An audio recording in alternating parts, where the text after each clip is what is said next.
सखी से सेटिंग करा के जा जा जा जा जाए से पगीले ससुरवा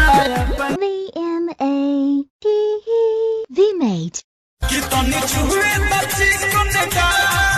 तनी छुए बच्ची कोने का करे जरा मत कार हो के हुआ और के बानी फिलहाल के हुआ और के